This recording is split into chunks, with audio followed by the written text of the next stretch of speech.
আশা করি সবাই ভালো আছো। আজকে আমরা যে টপিকটা নিয়ে আলোচনা করব তা হচ্ছে পারমাণবিক মডেল সমূহ। তো এই অ্যাটমিক মডেলগুলোর মধ্যে থেকে মূলত আমরা রাদারফোর্ডের পারমাণবিক মডেল এবং বোরের পরমাণু মডেল এই দুইটা মডেল আলোচনা করব। তো এই মডেল দুইটা তোমরা 19-এও কিন্তু শুনেছিলে, তবে এখানে আর একটু বিস্তৃত শুনতে হবে বা পারতে হবে। তো একটা বিষয় হচ্ছে যে এই অ্যাটমিক মডেলগুলোর মধ্যে থেকে রাদারফোর্ডের পারমাণবিক মডেলটা একটা পরীক্ষার উপর ভিত্তি করে কিন্তু দেওয়া হয়েছিল, যেটা তোমাদের 19-এ ছিল না। পরীক্ষাটার নাম হচ্ছে আলফা কণা বিচ্ছুরণ পরীক্ষা। তো আমরা আজকে সেই আলফা কণা বিচ্ছুরণ পরীক্ষা সম্পর্কে জানবো। এই আলফা কণা বিচ্ছুরণ পরীক্ষা থেকে যে সিদ্ধান্তগুলো পেয়েছিল সেই সিদ্ধান্তগুলো দিয়েই মূলত 1911 সালে বিজ্ঞানী আর্নেস্ট রাদারফোর্ড তার অ্যাটমিক মডেলটা দিয়েছিল। তো এই আলফা কণা বিচ্ছুরণ পরীক্ষাটা দেখার আগে আমরা একটু দেখে নিতে চাই যে আলফা কণার প্রপার্টিজ গুলো সম্পর্কে আমরা একটু জেনে নিতে চাই। তো আলফা কণা কি ছিল? আমরা যখন আমাদের প্রথম টিউটোরিয়ালটাতে কম্পোজিট কণিকার সম্পর্কে যখন পড়েছিলাম তখন আমরা দেখেছিলাম যে আলফা কণা হচ্ছে একটা কম্পোজিট কণিকা। এটা কিরকম কম্পোজিট কণিকা ছিল? এই কণিকাটা ছিল মূলত 2,4 হিলিয়াম। এখান থেকে যদি দুইটা ইলেকট্রনকে যদি সরিয়ে নেওয়া হয় তাহলে যে শুধু হিলিয়াম নিউক্লিয়াসটা থাকে, এইটাই ছিল শুধু আলফা কণা। ঠিক আছে? তো এই যে এইটা যে আলফা কণা হচ্ছে, এই আলফা কণাটার থেকে একটা বিষয় স্পষ্ট যে এখানে আমরা তিনটা কথা বলতে পারি। তার মধ্যে একটা হচ্ছে যে আলফা কণা হচ্ছে ধনাত্মক চার্জযুক্ত, অর্থাৎ আলফা কণা হচ্ছে পজিটিভ চার্জড। হ্যাঁ, মূলত দ্বিধনাত্মক হিলিয়াম নিউক্লিয়াসটাই হচ্ছে আলফা কণা, বা হিলিয়ামের নিউক্লিয়াসটাই হচ্ছে আলফা। এটা একটা কথা। আর দুই নম্বর আর একটা কথা এখানে আমাদেরকে মাথায় রাখতে হবে, সেটা হচ্ছে যে এই আলফা কণা বা হিলিয়াম নিউক্লিয়াসে কিন্তু দুইটা প্রোটন এবং দুইটা কিন্তু নিউট্রন থাকে। সেটা কিরকম আমরা দেখেছিলাম যে এইটা যদি আমাদের নিউক্লিয়াস হয় তাহলে এই নিউক্লিয়াসে দুইটা প্রোটন এবং দুইটা নিউট্রন ছিল। যেহেতু দুইটা প্রোটন ছিল তাই এটা হিলিয়ামের ছিল, আর বাইরের সংশ্লিষ্ট দুইটা ইলেকট্রন ছিল। তাই এই ইলেকট্রন দুইটা যাওয়ার ফলে যে শুধু এই যে নিউক্লিয়াসটা যে থাকলো, এই নিউক্লিয়াসটাই কিন্তু হচ্ছে আলফা কণা। আবার আমরা এটাও জানি যে ভর হিসেবে, হুম ভর হিসেবে দেখা যাচ্ছে যে একটা প্রোটনের ভর সমান মোটামুটি একটা নিউট্রনের ভর। ভর হিসেবে আর কি, ভর হিসেবে একটা প্রোটন সমান হচ্ছে একটা নিউট্রন। ঠিক আছে? সেই হিসেবে বলা যায় যে এই যে নিউক্লিয়াসটা যে আছে, এই নিউক্লিয়াসটাতে মোটামুটি চারটা প্রোটনের সমান ভর আছে। চারটা প্রোটন এর ভর বিদ্যমান। ঠিক আছে? তার মানে হচ্ছে যে আলফা কণার আর একটা বৈশিষ্ট্য আমরা লিখতে পারি, সেটা হচ্ছে যে আলফা কণাটা বেশ ভারী। আলফা কণাটা হচ্ছে বেশ ভারী। তো এই হচ্ছে মোটামুটি আলফা কণার একটু পরিচয়। তো একবার একটা এসেছিল যে একটা আলফা কণার ভর একটা ইলেকট্রনের ভরের কত গুণ। তো এইটাকে আমরা একটু দেখি যে আমরা কিন্তু যদি আবার বলি তাহলে বলা যায় যে একটা প্রোটন ইকুয়াল হচ্ছে 1840টা ইলেকট্রন। কি হিসাবে? এবার কিন্তু ভর হিসেবে। তার মানে হচ্ছে যে একটা প্রোটনের ভর 1840টা ইলেকট্রনের ভরের সমান হয়। সেই হিসেবে তাহলে যদি আমরা এই আলফা কণার যদি আমরা ভর পেতে চাই, তাহলে আমাদেরকে যে কাজটা করতে হবে, চারটা প্রোটনের ভর বিবেচনা করতে হবে। তাহলে চারটা প্রোটনের ভর হচ্ছে 1840 গুণন হচ্ছে চার, চারটা ইলেকট্রন। সেই হিসাবে হচ্ছে 3600, 7200, 7360, 7360 এতটি ইলেকট্রনের ভর, ভর হিসেবে কিন্তু। তাহলে একটি আলফা কণার ভর, একটি আলফা কণার ভর সমান হচ্ছে 7360টা ইলেকট্রনের ভর। তো যাই হোক, এই কনসেপ্টগুলো আমাদেরকে একটু পরে কাজে লাগবে, আমরা এটা দেখব। এটা একটা বিষয়। আর একটা বিষয় হচ্ছে যে আলফা কণা একটা স্বর্ণপাত ব্যবহার করেছিল। তো মনে করা যাক এইটা হচ্ছে একটা স্বর্ণপাত, এইটা মনে করা যায় একটা স্বর্ণপাত। এখন এই স্বর্ণপাতটার পুরুত্বটা অনেক কম ছিল। স্বর্ণপাতের পুরুত্ব ছিল মাত্র, হ্যাঁ, স্বর্ণপাতের পুরুত্ব ছিল 0.0000, কয়টা শূন্য? চারটা শূন্য, একটা চার সেন্টিমিটার এককে। এই বইটা একটু এই তথ্যটা নিয়ে একটু সমস্যা আছে, বিভিন্ন বই বিভিন্নভাবে উল্লেখ করেছে। আবার কোনো কোনো আর্টিকেল আমি এও দেখেছি যে এর পুরুত্ব ছিল অ্যাকচুয়ালি 100 ন্যানোমিটার। তো 100 ন্যানোমিটার করলে কত হয়, এটাকে আমার সেন্টিমিটারকে আমার ন্যানোমিটার করতে পারতাম। আমরা জানি যে তাহলে সেই হিসেবে এটা ছিল মতো 400 ন্যানোমিটার হচ্ছে। তাই না? তো যাই হোক, আমরা সেটা লিখতে চাই না, অত তথ্য জ্যাম করতে চাই না। এটা হচ্ছে যে এত সেন্টিমিটার, এটা হচ্ছে 100 ন্যানোমিটার আছে কোনো কোনো আর্টিকেল। এই যে স্বর্ণপাতটার যে পুরুত্ব এত কম, তাহলে এই স্বর্ণপাতটাতে যে পরমাণুগুলো আছে, মনে করা হয় যে পরমাণুগুলো একমাত্রিক ভাবে একটা শীটের মধ্যে সাজানো আছে। অর্থাৎ এই পরমাণুগুলো কম্প্যাক্ট আকারে গাদাগাদি করে একটা ত্রিমাত্রিক ফেজে নাই। তার মানে হচ্ছে যে পরমাণুগুলো মনে হয় যে এরকম। আমি যদি একটু দেখাই, এখানে একটু খসড়া ভাবে লিখি, পরে আরো সুন্দর করে লিখবো। সেটা হচ্ছে যে মনে করা যাক যে এখানে একটা পরমাণু আছে, এখানে একটা পরমাণু আছে, এখানে একটা পরমাণু আছে, এখানে একটা পরমাণু আছে। এই দ্বিমাত্রিক ভাবে এই পরমাণুগুলো সজ্জিত আছে, অর্থাৎ এর সামনে পিছনে বা ডানে বামে আর কোনো পরমাণু নাই, এরকম ভাবে একটি শীটটা আছে। যার ফলে হবে কি, সহজে আমরা কিছু ঘটনা খেয়াল করব, একটু পরে সেটা আমরা দেখব। আর একটা বেসিক আমাদেরকে জানতে হবে, সেটা হচ্ছে যে ওখানে একটা পর্দা ব্যবহার করা হবে।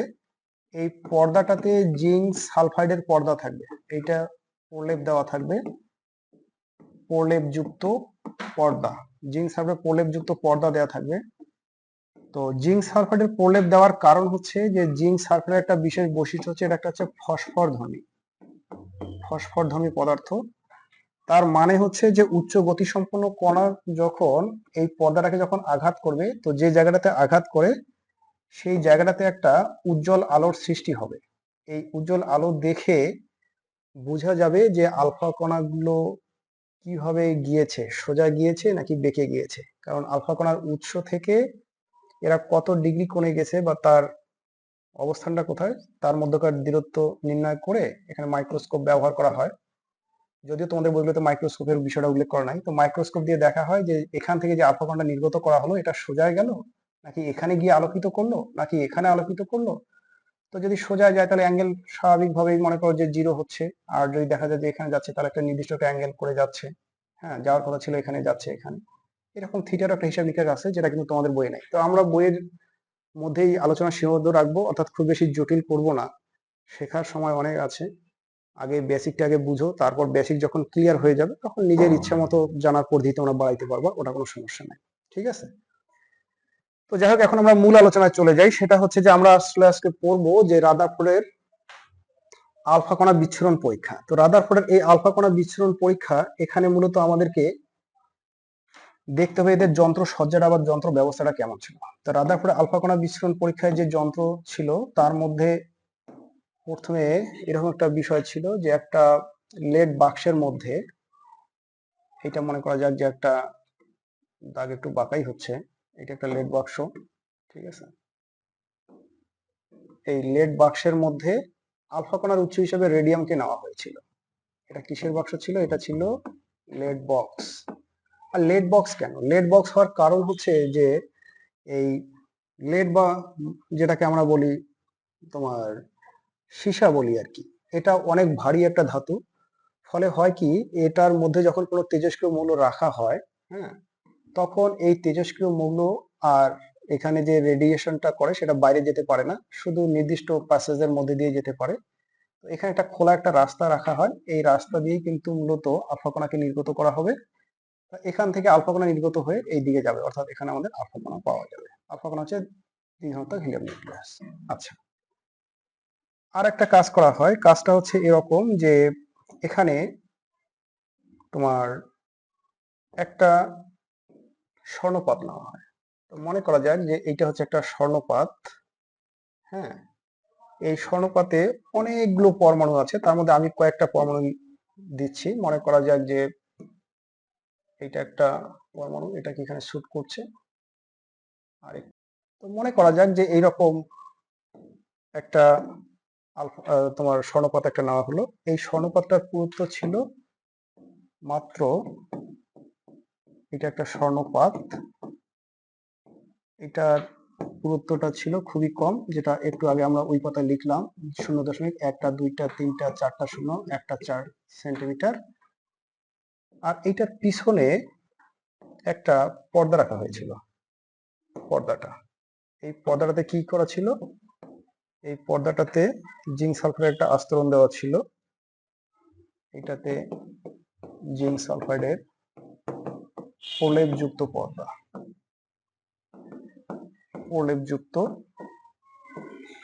পর্দা ছিল। এই হচ্ছে মোটামুটি যন্ত্র ব্যবস্থা। এখন এখানে পরীক্ষাটা কিভাবে করেছিল? পরীক্ষাটা ছিল এরকম। পরীক্ষাটা খুব সহজ। জাস্ট এই আলফা কণা উৎস হিসেবে রেডিয়ামকে একটা লেড বাক্সে নিয়ে এখান থেকে আলফা কণা উৎপন্ন করে নিক্ষেপ করা হয়েছিল। কার উপর নিক্ষেপ করা হয়েছিল?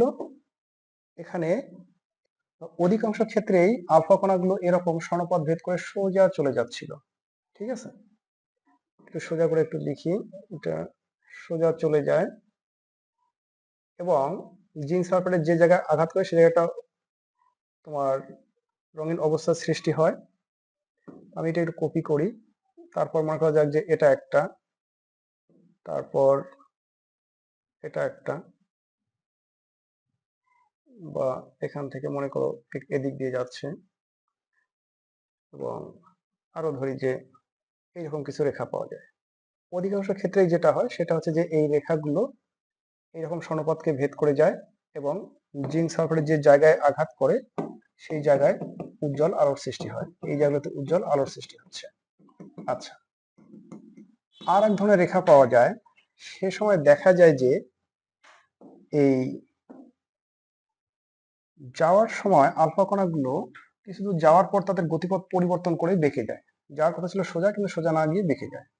এরকম যাওয়ার কথা ছিল সোজা, কিন্তু সোজা না গিয়ে বেঁকে যাচ্ছে। ঠিক আছে, তো এই সোজা না গিয়ে বেঁকে যাচ্ছে, এখান থেকে অনুমান করা যায় যে যেহেতু আলফা কণা ধনাত্মক চার্জযুক্ত, তাই এই ধনাত্মক চার্জযুক্ত আলফা কণা যখন ধনাত্মক কোনো কিছুর পাশ দিয়ে যাচ্ছিল তখন হয়তো বেঁকে গেছে। তো সেটা আমরা দেখব। আর খুবই কম সংখ্যক আলফা কণার ক্ষেত্রে আর একটা ঘটনা ঘটে, সেটা হচ্ছে এরা সোজা বিপরীত দিকে আসে। তো আমি এখানে বিষয়টাকে একটু বোধগম্য করার জন্য 3টা ভিন্ন কালারের কালি দিয়ে লিখেছি। এগুলো সবই হচ্ছে আলফা কণা। এগুলো সবই আলফা কণা। তো এই 3 প্রকারের রেখা থেকে 3 ধরনের সিদ্ধান্ত নেওয়া যায়। সেটা হচ্ছে কি রকম? যেহেতু অধিকাংশ আলফা কণাই স্বর্ণপথ ভেদ করে সোজা চলে যায় এবং জিঙ্ক সালফাইড পর্দাকে উদ্দীপ্ত করে, তাই এখান থেকে মনে করা হয় যে এই পরমাণু সমূহের অধিকাংশ জায়গায় ফাঁকা। এই ফাঁকা জায়গাগুলোতে ইলেকট্রন থাকতে পারে। দ্বিতীয় কথা হচ্ছে কিছু আলফা কণা যাওয়ার সময়, বিশেষ করে যে নীল দাগগুলো দেখো, তাদের গতিপথ পরিবর্তন করেছে। তা তাদের এই গতিপথ পরিবর্তনের কারণ হিসেবে যেটা অনুমান করা হয়েছিল ওই সময়, সেটা হচ্ছে যে যেহেতু আলফা কণা ধনাত্মক চার্জযুক্ত, যেহেতু আলফা কণাগুলো দ্বিধনাত্মক চার্জযুক্ত, সুতরাং এরা ধনাত্মক কোনো কিছুর পাশ দিয়ে যখন যাচ্ছিল তখন বিকর্ষণজনিত কারণে তারা তাদের গতিপথ পরিবর্তন করেছে। তার মানে পরমাণুতে একটা ধনাত্মক একটা কিছু আছে। এবং প্রায় 20,000-এর মধ্যে কোনো কোনো বইয়ে এটাও পেয়েছি যে 12,000-এর মধ্যে একটি আলফা কণা সোজা বিপরীত দিকে ফিরে আসে। যেমনটা এই যে লালটার ক্ষেত্রে হয়েছে, পুরা বিপরীত দিকে ফিরে আসে। এখান থেকে অনুমান করা যায় যে এই ধনাত্মক যে জিনিসটা আছে সেই জিনিসটা এই পরমাণুর ভিতরে খুব বেশি বড় জায়গা জুড়ে না, ক্ষুদ্র পরিসরে আছে। আমি একটু ভিন্ন কালি দিয়ে লিখতে চাচ্ছি। ক্ষুদ্র পরিসরে আছে। মনে করা যাক যে এখানে আছে, এখানে আছে, এখানে আছে, এখানে আছে। তো একটা বিষয় খেয়াল করে দেখো যে যখন এই নীল দাগটা এই নিউক্লিয়াসটার কাছাকাছি হচ্ছিল তখন কিন্তু সেটা বিকর্ষণজনিত কারণে তার গতিপথ পরিবর্তন করেছে। আর এই লাল দাগটা যখন লম্বভাবে যখন এই নিউক্লিয়াসের এইদিকে যখন আঘাত করতে যাচ্ছিল, এইদিকে যখন সোজাসুজি যখন যাচ্ছিল, তখন কিন্তু সোজা বিপরীত দিকে ফিরে এসেছে। আর যেহেতু 20,000-এর মধ্যে একটা আলফা কণার ক্ষেত্রে এই ঘটনাটা ঘটে, তাই এখান থেকে অনুমান করা হয় যে এই নিউক্লিয়াসটা, অর্থাৎ এই সবুজ যে নিউক্লিয়াসটা যেটাকে প্লাস করে লিখছি, এইটা কিন্তু খুব বেশি বড় জায়গা জুড়ে না, ক্ষুদ্র পরিসরে আছে। কেন? কারণ অনেক বেশি পরিসর জুড়ে যদি এটা যদি অবস্থান করতো তাহলে অনেকগুলো রেখা কিন্তু পুরো বিপরীত দিকে ফিরে আসতো। তো যেহেতু মাত্র 20,000-এর মধ্যে একটা রেখা পুরো বিপরীত দিকে ফিরে আসে, এখান থেকে অনুমান করা হয় যে এই জায়গাটা খুব একটা বড় না, খুবই ক্ষুদ্র একটা পরিসরে আছে। তো যাই হোক, এই পরীক্ষাটা করা হয়েছিল 1911 সালে। বিজ্ঞানী আর্নেস্ট রাদারফোর্ড 1911 সালে তার এই আলফা কণা বিশ্লেষণ পরীক্ষাটা করেন, এবং এই পরীক্ষা থেকে যে সিদ্ধান্ততে উপনীত হন সেই সিদ্ধান্তগুলো দিয়ে মূলত তার পারমাণবিক মডেল অর্থাৎ রাদারফোর্ডের পারমাণবিক মডেলটা প্রদান করেন। সেটা আমরা পরে দেখব। এইখানে কিছু প্রশ্ন দেখা দিতে পারে, সেটা হচ্ছে যে এই স্বর্ণপাত এখানে ব্যবহার করা হয়েছে কেন, অন্য কোনো ধাতব পাত নয় কেন? এটা একটা প্রশ্ন মনে হতে পারে। আর দ্বিতীয় একটা বিষয় হচ্ছে যে যেহেতু আলফা কণাগুলো ধনাত্মক চার্জযুক্ত এবং এই পরমাণুর অধিকাংশ জায়গায় নাকি ফাঁকা, যে জায়গাতে ইলেকট্রন থাকতে পারে, তো ওই ইলেকট্রন গুলো এই আলফা কণাকে আকর্ষণ করে আটকায় দিতে পারেনি কেন? তো এই জন্য বলা যায় যে কথা, সেটা হচ্ছে যে আমি কিন্তু আগে হিসেব করে দেখিয়েছি যে 7360 এতটি ইলেকট্রনের ভর যা হয়, একটা আলফা কণার ভর কিন্তু তাই হয়। ফলে হয় কি, এই আলফা কণার যে বেগ থাকে সেই আলফা কণার ভরবেগের মানটা এত বেশি থাকে যে এত বেশি ভরবেগকে আটকানোর জন্য যে শক্তির প্রয়োজন, সেই পরিমাণ আকর্ষণ শক্তি ওই বাইরের শক্তিশালী ইলেকট্রনগুলোর ছিল না। যার ফলে ওই ইলেকট্রনগুলো আলফা কণাগুলোকে আকর্ষণ করে থামাই দিতে পারেনি, বরং আলফা কণা যে কোনো একভাবে হোক চলে গেছে। শুধু যে আলফা কণাটা সরাসরি নিউক্লিয়াসের সাথে লম্বভাবে তোমার বাধার সম্মুখীন হয়েছে, সেইটা বিপরীত দিকে ফিরে এসেছে। তার মানে এটা আবার বুঝতে হবে যে নিউক্লিয়াসটার যে তোমার চার্জ ছিল বা নিউক্লিয়াসের যে ভর ছিল, সেই ভরকে হটিয়ে দেওয়ার মতো শক্তি আবার আলফা কণার ছিল না। যদি তাই হতো তাহলে আলফা কণা কিন্তু তার ভরকে হটিয়ে দিয়ে সোজা এই দিক দিয়ে আবার চলে যেতে পারতো, কিন্তু সেটা কিন্তু পারেনি। ঠিক আছে, তো আশা করি বিষয়গুলো তোমরা বুঝতে পেরেছো। এখন আমরা রাদারফোর্ডের পরমাণু মডেলটা একটু দেখি। রাদারফোর্ডের পরমাণু মডেলের স্বীকার্যগুলো তোমরা 19 থেকে পড়ে আসছো। আমি খুব সংক্ষেপে একটু করে বলতেছি, তোমরা একটু মনে রেখো, খুব গুছিয়ে বলবো, খুব বেশি ঝামেলায় যাব না। সেটা হচ্ছে, প্রথম কথা হচ্ছে যে আমরা দেখলাম তার রাদারফোর্ডের আলফা কণা বিচ্ছুরণ পরীক্ষায়, সেখানে বলা হচ্ছিল যে পরমাণুর অধিকাংশ জায়গায় ফাঁকা, এই ফাঁকা জায়গায় ইলেকট্রন থাকতে পারে। তার মানে ইলেকট্রন গুলো ফাঁকা জায়গায় বাইরে থাকে। আর একটা কথা বলা হলো যে পরমাণু নিউক্লিয়াসের ক্ষুদ্র পরিসর জুড়ে কিন্তু একটা ধনাত্মক কিছু থাকে, এইটাকে বলা হচ্ছিল নিউক্লিয়াস বলা হচ্ছিল। তার মানে হচ্ছে যে রাদারফোর্ডের আলফা কণা বিচ্ছুরণ পরীক্ষার সাহায্যে কোথায় ইলেকট্রন থাকবে আর কোথায় প্রোটন থাকবে তা কিন্তু একটা বৈজ্ঞানিক ভিত্তি প্রতিষ্ঠিত হয়।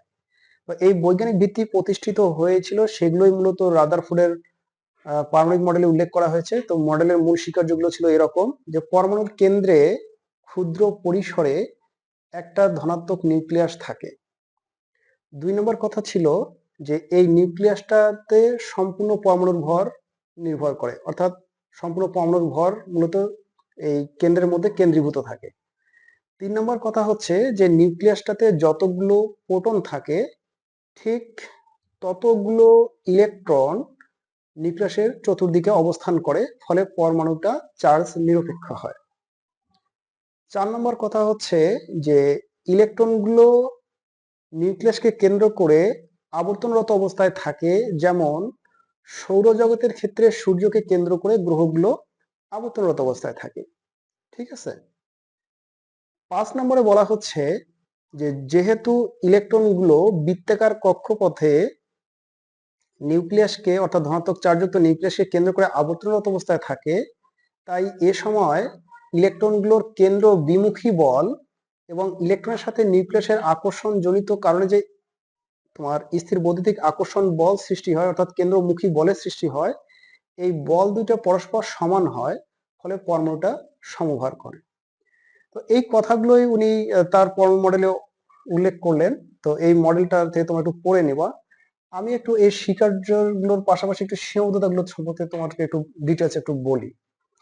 সীমাবদ্ধতাগুলো তোমরা জানো। সীমাবদ্ধতার মধ্যে প্রথম যে সীমাবদ্ধতাটা ছিল, সেটা বলা হচ্ছিল যে রাদারফোর্ডের পারমাণবিক মডেলে ইলেকট্রনগুলোকে নিউক্লিয়াসের চতুর্দিকে ঘূর্ণনের কথা বলা হয়েছে, কিন্তু তাদের শক্তি কেমন হবে, তাদের বেগ কেমন হবে, বা তাদের ব্যাসার্ধ কত দূরে থেকে থাকবে, এই সংক্রান্ত কোনো ধারণা কিন্তু ছিল না।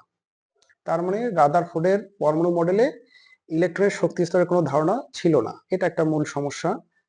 দ্বিতীয় সমস্যা হচ্ছে রাদারফোর্ডের পরমাণু মডেলে ইলেকট্রনের আবর্তনকে উপমা স্বরূপ সৌরজগতের সাথে তুলনা করা হয়েছে, কিন্তু সৌরজগতে সূর্যগুলো কিন্তু ছিল তোমার চার্জ নিরপেক্ষ পদার্থ। সূর্য এবং গ্রহ যেটাই বলো না কেন, এই উভয় কিন্তু ছিল কতগুলো পদার্থ ছিল যেগুলোতে কোনো চার্জযুক্ত পদার্থ ছিল না, ঠিক আছে। কিন্তু এখানে যে ইলেকট্রন এবং নিউক্লিয়াস তথা প্রোটন আছে, ধনাত্মক চার্জযুক্ত নিউক্লিয়াস, এগুলো কিন্তু চার্জযুক্ত ছিল। সুতরাং চার্জযুক্ত বস্তুর সাথে চার্জহীন বস্তুর তুলনা করাটা মোটেও ঠিক হয়নি। 3 নম্বর কথা হচ্ছে যে পারমাণবিক বর্ণালী কেন উৎপন্ন হয় তার কোনো ধারণা এই মডেলে নেই। তো মূলত যেখানে পারমাণবিক বর্ণালী কেন উৎপন্ন হয় সেটা অনেক পরের হিসেব ছিল, তাই ওই মডেলে না থাকাটাই স্বাভাবিক। কিন্তু সবচেয়ে যে বিষয়টা নিয়ে সমালোচনা করা হয় রাদারফোর্ডের পর্ণ মডেল, সেটা হচ্ছে ম্যাক্সওয়েলের তড়িৎচুম্বকীয় বিকিরণ তত্ত্বের সাহায্যে।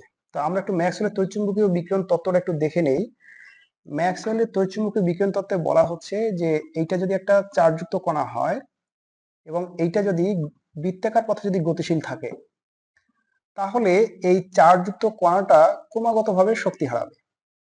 তাহলে কি হচ্ছে যে কোনো চার্জযুক্ত কণা যখন বৃত্তাকার পথে আবর্তনরত অবস্থায় থাকে তখন এটা ক্রমাগতভাবে শক্তি হারায়।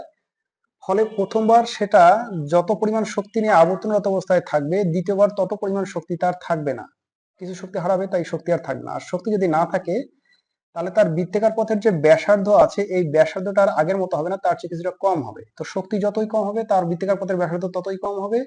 এইভাবে করতে করতে করতে করতে একসময় দেখা যাবে যে সে শক্তি হারাতে হারাতে হারাতে হারাতে এই ইলেকট্রনটা কিন্তু কেন্দ্রে এসে পতিত হবে। আর ইলেকট্রন যদি কেন্দ্রে এসে পতিত হয় তাহলে পরমাণু মডেল কিন্তু টেকে না, কারণ উনি বলেছে যে কেন্দ্রে কেবল নিউক্লিয়াস থাকে আর ফাঁকা জায়গাগুলোতে ইলেকট্রন থাকে।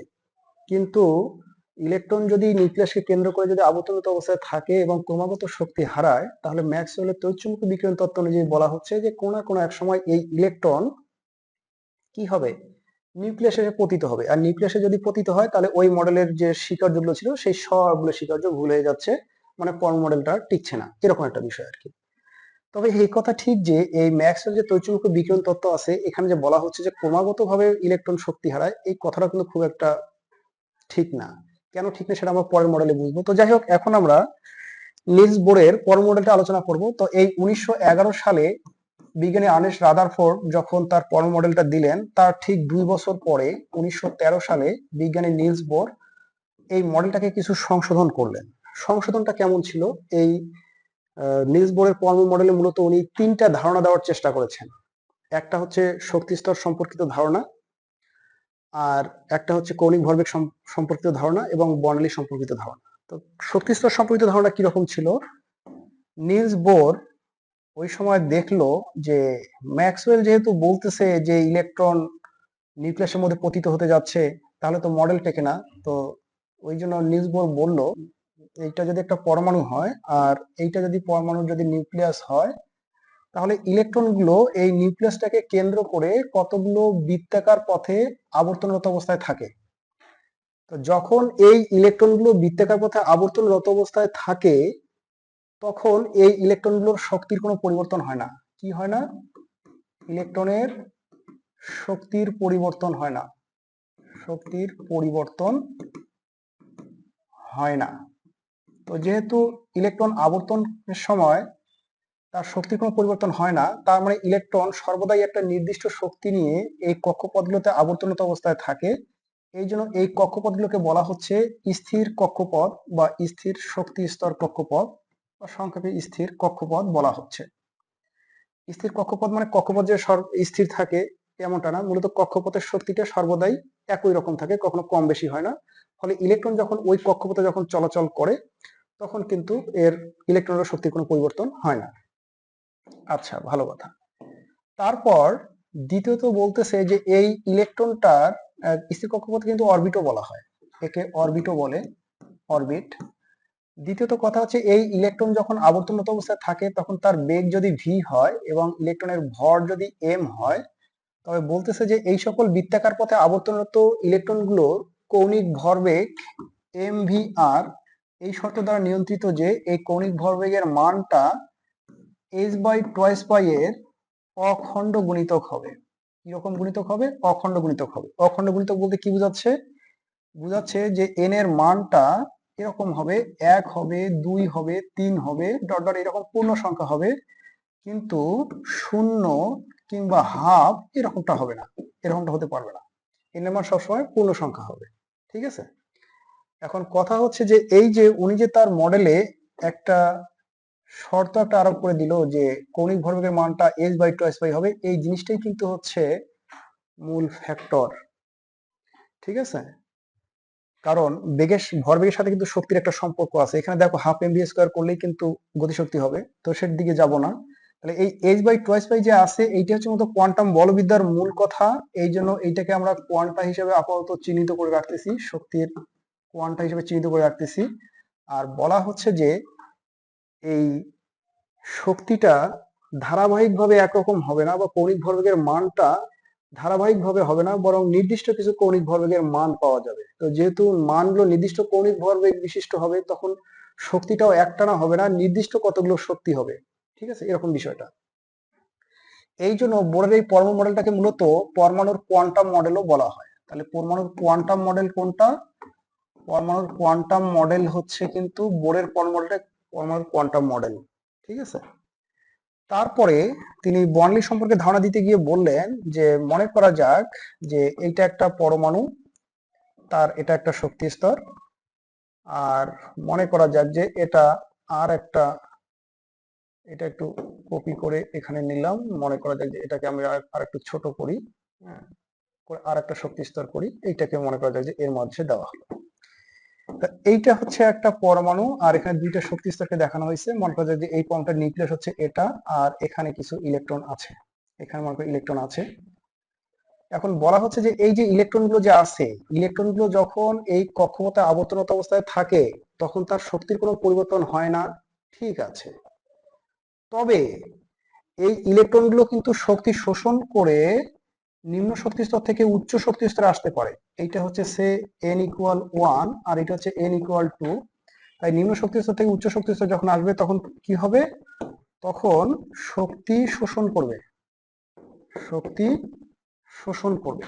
আচ্ছা, আর ইলেকট্রন গুলো আরেকটা কাজ করতে পারে, সেটা হচ্ছে যে উচ্চ শক্তি স্তর থেকে শক্তি ছেড়ে দিয়ে, মানে শক্তি বিকিরণ করে, বিকিরণ কি বিকিরণ? শক্তি বিকিরণ করে উচ্চ শক্তি স্তর থেকে নিম্ন শক্তি স্তরে যেতে পারবে। অর্থাৎ ইলেকট্রন গুলো যে সারা জীবন যে কক্ষপথে আছে সেই কক্ষপথেই যে খালি ঘুরবে এমনটা না। এরা কোনোভাবে যদি শক্তি লাভ করে তাহলে তারা নিম্ন শক্তি স্তর থেকে উচ্চ শক্তি স্তরে যেতে পারবে, আর কোনোভাবে যদি আবার উচ্চ শক্তি স্তরে যায় বা থাকে তাহলে তারা আবার শক্তি ছেড়ে দিয়ে নিম্ন শক্তি স্তরে আসতে পারবে। তবে মন চাইলেই কিন্তু যেমন তেমন শক্তি ছাড়তে পারবে না, সেটা আমরা একটু পরে দেখব। তো একটা বিষয় হচ্ছে যে এই যে শক্তি যে ছাড়ছে কিংবা শোষণ করছে, তো এই শক্তি শোষণ হোক আর বিকিরণ হোক, যাই হোক না কেন, এই n=1 এই কক্ষপথের যে শক্তি আছে, আমরা ধরি যে এই শক্তিটাকে আমরা ধরছি যে E1, হ্যাঁ, আর এই শক্তি স্তরের যে শক্তিটা আছে এটাকে আমরা ধরছি যে E2। তো ইলেকট্রন যখন এক শক্তি স্তর থেকে যখন আরেক শক্তি স্তরে যায় তখন তাকে এই দুই শক্তি স্তরের শক্তির ব্যবধানের সমান পরিমাণ শক্তি হয় শোষণ করতে হয় নতুবা বিকিরণ করতে হয়।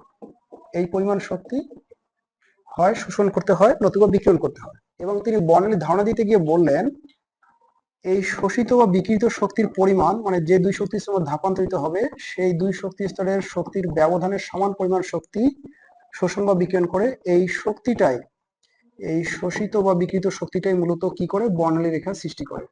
শোষিত বা বিকিরিত এই শক্তিটাই কি করতেছে? বর্ণালী রেখার সৃষ্টি করতেছে, বর্ণালী রেখা সৃষ্টি করতেছে। তাহলে বর্ণালী রেখার উৎসটা কি ছিল? ইলেকট্রন যখন এক শক্তি স্তর থেকে যখন আর এক শক্তি স্তরে যখন ধাপান্তরিত হবে তখন এই দুই শক্তি স্তরের শক্তির সমান পরিমাণ শক্তি সে হয় শোষণ করবে নতুবা বিকিরণ করবে। এই শোষিত বা বিকিরিত শক্তিটাই মূলত বর্ণালী রেখার সৃষ্টি করবে। অর্থাৎ ওখানে আর একটা কথা বলা আছে যে একটা করে বর্ণালী রেখার সৃষ্টি করবে। তার মানে এখান থেকে যদি একটা ইলেকট্রন সে এখানে চলে যায় তাহলে এখানে একটা বর্ণালী রেখার সৃষ্টি হবে, এখানে একটা বর্ণালী রেখার সৃষ্টি হবে, এরকমটা আর কি।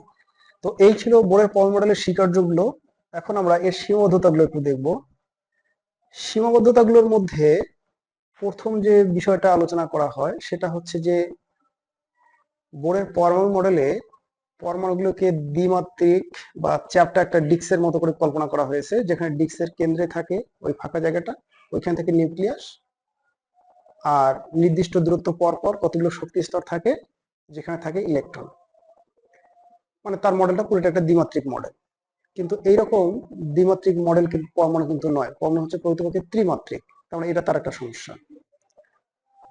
তবে তার চেয়েও বড় সমস্যা হচ্ছে যে বিজ্ঞানী বোর বলতেছে যে তার যে ইলেকট্রনগুলো আবর্তন অবস্থায় থাকে সেই ইলেকট্রনগুলোর মধ্যে উনি বলতেছে যে এক ইলেকট্রন বিশিষ্ট যে সিস্টেমগুলো আছে তার জন্যই কেবল এই কথাগুলো প্রযোজ্য হচ্ছে। এক ইলেকট্রন বিশিষ্ট কারা, যেমন মনে করা যাক যে হাইড্রোজেন পরমাণু, এখানে একটা প্রোটন একটা ইলেকট্রন থাকে, তো বাইশ শক্তিশালী যে ইলেকট্রন থাকে তার জন্য প্রযোজ্য হতে পারে। অথবা হিলিয়াম 1+ জন্য প্রযোজ্য হতে পারে, অথবা লিথিয়াম 2+ জন্য প্রযোজ্য হতে পারে, অথবা মনে করা যাক যে বেরিলিয়াম 3+। অর্থাৎ সোজা কথা হচ্ছে যে যে সকল পরমাণু বা আয়নে কেবল একটা ইলেকট্রন আছে তাদের জন্যই কেবল এই বোরের পরমাণু মডেলটা প্রযোজ্য। একাধিক ইলেকট্রন থাকলে তারা কিভাবে নিউক্লিয়াসকে আবর্তন করে তার কোনো ধারণা নেই। ঠিক আছে। 2 নম্বর কথা হচ্ছে বোরের পরমাণু মডেলে বলা হলো যে যখন একটা ইলেকট্রন এক শক্তি স্তর থেকে আরেক শক্তি স্তরে যায় তখন এই দুই শক্তি স্তরের শক্তির ব্যবধানের সমান পরিমাণ শক্তি শোষণ অথবা বিকিরণ করে, যা বর্ণালী রেখা সৃষ্টি করে, একটা করে বর্ণালী রেখা সৃষ্টি করে। কিন্তু অতি অণুবীক্ষক যন্ত্রের সাহায্যে যদি দেখা যায় তাহলে দেখা যায় এরকমটা যে প্রত্যেকটা বর্ণালী রেখার পাশে আরো কতগুলো এরকম ক্ষুদ্র ক্ষুদ্র রেখা পাওয়া যায়। এই ক্ষুদ্র রেখাগুলো কেন পাওয়া যায় তার কোনো ব্যাখ্যা বোরের এই পরমাণু মডেলে কিন্তু নেই। তবে 1916 সালে, অর্থাৎ 13 সালের 3 বছর পর 1916 সালে বোর এবং সমারফেল্ড এই দুইজন মিলে, মূলত সমারফেল্ড বোরের পরমাণু মডেল কিছুটা সংশোধন করে দেয়। এই জন্য মূলত 1916 সালে একটা নতুন পরমাণু মডেল দেওয়া হয়, যেটাকে বলা হচ্ছে বোর সমারফেল্ড পরমাণু মডেল। ওই মডেলে অবশ্য পরমাণুগুলোকে এরকম বৃত্তাকার পথ নয়, বরং কতগুলো উপবৃত্তাকার পথ হিসেবে বিবেচনা করা হয়েছে। এবং এই মডেলের চেয়ে কিন্তু ওই মডেলটা উন্নততর, তবে তোমাদের সিলেবাসের বাইরে থাকায় খুব বেশি আলোচনা করা যাচ্ছে না। ঠিক আছে, তবে টেক্সট পিডিএফ দিয়ে দেবো, ওখান থেকে তোমরা একটু পড়ে নিতে পারো যারা একটু আগ্রহী আছে। আবার মূল কথায় চলে যাই। তাহলে 2 নম্বর কথা ছিল যে বর্ণালী রেখায় একটা করে যে রেখা সৃষ্টি হওয়ার কথা ছিল, এই ধারণাটা একটু ভুল ছিল। তার চেয়ে 3 নম্বর যে বিষয়টা, এই বিষয়টা সবচেয়ে গুরুত্বপূর্ণ এবং এইটা নিয়ে মূলত সবচেয়ে বেশি সমালোচিত হয়েছে বোরের পরমাণু মডেলটা। সেটা হচ্ছে যে বিজ্ঞানী হাইজেনবার্গের অনিশ্চয়তা নীতি। বিজ্ঞানী হাইজেনবার্গ অনিশ্চয়তা নীতির সাহায্যে উনি দেখিয়েছেন যে ইলেকট্রনের মতো চার্জযুক্ত কণা, ক্ষুদ্র কণাগুলো যখন তীব্র বেগে যখন গতিশীল থাকে তখন একই সাথে তাদের অবস্থান এবং ভরবেগ এই দুইটা জিনিসকে নির্দিষ্ট করে দেওয়া সম্ভব হয় না। এক্ষেত্রে যে কোনো একটাকে যত বেশি সূক্ষ্মভাবে বা একুরেটলি বলা সম্ভব হয়, অপরটার মধ্যে তত বেশি একটা আনসার্টেনিটি কাজ করে। এইটাকে বলা হচ্ছে হাইজেনবার্গের আনসার্টেনিটি প্রিন্সিপল। তো এই আনসার্টেনিটি প্রিন্সিপলের বক্তব্য হচ্ছে উনি বলতেছে যে যদি অবস্থানের অনিশ্চয়তা ডেল এক্স এবং ভরবেগের অনিশ্চয়তা যদি ডেল পি হয়, তবে এই গুণফলের মানটা greater than or equal h/2 এর 50-50 অর্ধেক হয়। তো একটা বিষয় খেয়াল করে দেখো, এখান থেকে আমরা একটা কথা বলতে পারি, সেটা হচ্ছে এরকম যে যদি মনে করা যায় এখানে ডেল এক্স কে রাখি, তাহলে গ্রেটার দেন অর ইকুয়াল এটাকে মোটামুটি h/4 বলা যায়।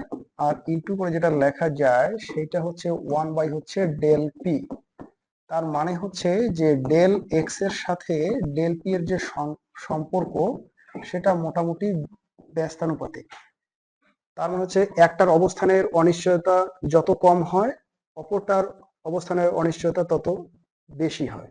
ঠিক আছে, এইটা হচ্ছে হাইজেনবার্গের অনিশ্চয়তা নীতি। তাহলে আমি আরেকবার একটু বলি, হাইজেনবার্গের অনিশ্চয়তা নীতি হচ্ছে যে ইলেকট্রনের ক্ষুদ্র কণাগুলোর ক্ষেত্রে একই সাথে অবস্থানের এবং ভরবেগের অনিশ্চয়তা নির্দিষ্ট করে বলা সম্ভব না। এক্ষেত্রে যে কোনো একটা অবস্থান যদি নির্দিষ্ট করে বলা সম্ভব হয় তাহলে অপরটার মধ্যে একটা অনিশ্চয়তা দেখা দেয়। এখন কথা হচ্ছে বিজ্ঞানী নিলস বোর কোথায় তার অবস্থান এবং ভরবেগের কথা বলেছিল। এই যে আমরা যদি একটু দেখি তার দ্বিতীয় স্বীকার্যটা, এই স্বীকার্যে দেখো, এই স্বীকার্যের একটা কথা বলেছে যে এই এমভিআর মানে ভরবেগটা, এই ভরবেগটা কেমন হয়, এই ভরবেগটা নাকি হয় NH/2 এর সমান। অর্থাৎ NH/2 যদি এই ভরবেগটা যদি হয়, তাহলে এখানে একটা বিষয় খেয়াল করে দেখো, এই লাল দাগের ভিতরে যে জিনিসটা লেখা হয়েছে এই মানটা কিন্তু নির্দিষ্ট। কারণটা হচ্ছে যে এখানে এই এইচটা হচ্ছে প্লাঙ্কের ধ্রুবক, তোমরা জানো এটা হচ্ছে প্লাঙ্কের ধ্রুবক। এই ধ্রুবকের মানটা হচ্ছে এইচ এর মানটা হচ্ছে 6.626 ইন্টু 10⁻³ জুল সেকেন্ড, এটা আমরা দেখবো। তো এই স্বীকার্যটাতে বলা হয়েছে যে ভরবেগের মানটা NH/2 হয়। এখন n এর মান যদি 1 বসাই তাহলে একটা নির্দিষ্ট ভরবেগ পাবো, n এর মান যদি 2 বসাই তাহলে আর একটা নির্দিষ্ট ভরবেগ পাবো। তার মানে আমি n এর মান 1 বসালে প্রথম শক্তি স্তর বলতেছি এবং তার বিপরীতে একটা নির্দিষ্ট ভরবেগ পাচ্ছি।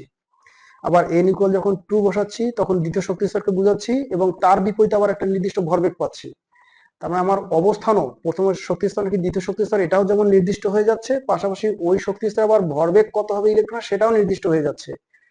কিন্তু এই কথাটাই হাইজেনবার্গ বলতেছে যে কোনো পরমাণুর যে ইলেকট্রন গুলো থাকে যারা তীব্র গতি সম্পন্ন হয় তাদের ক্ষেত্রে একই সাথে এই অবস্থান এবং ভরবেগের এই দুইটা টার্মকে একইভাবে একই সাথে নির্দিষ্ট করে বলা সম্ভব না।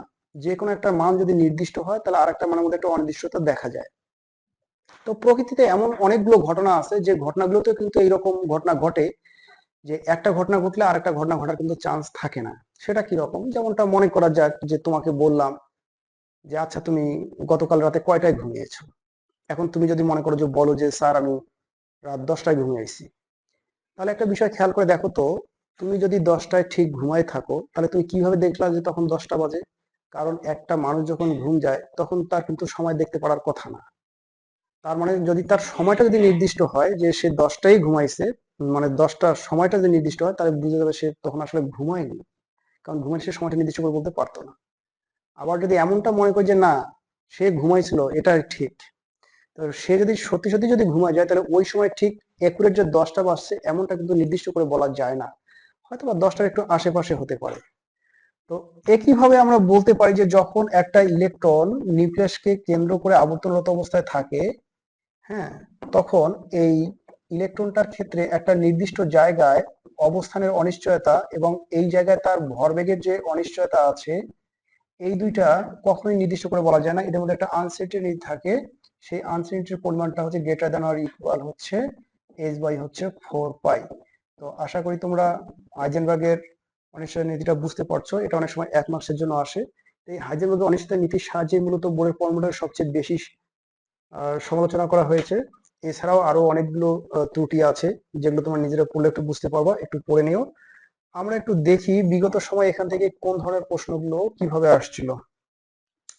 এখানে দেখো ঢাকা ইউনিভার্সিটি 21-22 সেশনে আসছিল এই প্রশ্নটা, সেটা হচ্ছে যে আহ নিচের কোনটি আলফা কণা। এখন তোমরাই বলো যে নিচের কোনটি আলফা কণা। নিশ্চয়ই বুঝতে পারছো যে এটা হচ্ছে আলফা কণা। তারপর যদি বলে যে স্বর্ণপাতের পুরুত্ব কত ছিল, এটা রাজশাহী বোর্ডে 2বার আসছিল পরপর। আমরা এখানে এটা মনে রাখবো যে 4টা শূন্য 1টা 4, তবে একক কিন্তু সেন্টিমিটার। 4টা শূন্য 1টা 4, একক কিন্তু সেন্টিমিটার। আর এখানে বলেছিল যে আলফা কণা বিস্ফোরণ পরীক্ষায় যে ফটোগ্রাফিক প্লেটটা যেটা নেওয়া হয়েছিল সেটাতে কিসের প্রলেপ ছিল? প্রলেপটা কার ছিল? জিঙ্ক সালফাইড ছিল, তাই না? তো এগুলোই আর কি এভাবে বিভিন্ন ভাবে আসে। তারপর এখানে দেখো যে বোর্ডের দ্বিতীয় স্বীকার্যটা অনুযায়ী আমরা জানি যে MVR ইকুয়াল হয় কত? NH/2 এছাড়াও আরো কিছু এমসিকিউ আছে, হয়তো বা সেগুলো আসতে পারে। তো আশা করি তোমরা ক্লাসটা এনজয় করেছো, পড়াগুলো অত্যন্ত মনোযোগ সহকারে পড়ো। এই লেকচারগুলোর পাশাপাশি তোমরা বইগুলো একটু দাগায় দাগায় পড়ে নাও। যে জায়গাতে তোমাদের অস্পষ্টতা গুলো থাকে আমাকে কমেন্টসে জানিয়ে দিও, আমি আনসার দেবো তোমাদেরকে। তো সে পর্যন্ত ভালো থাকো। Thank you very much.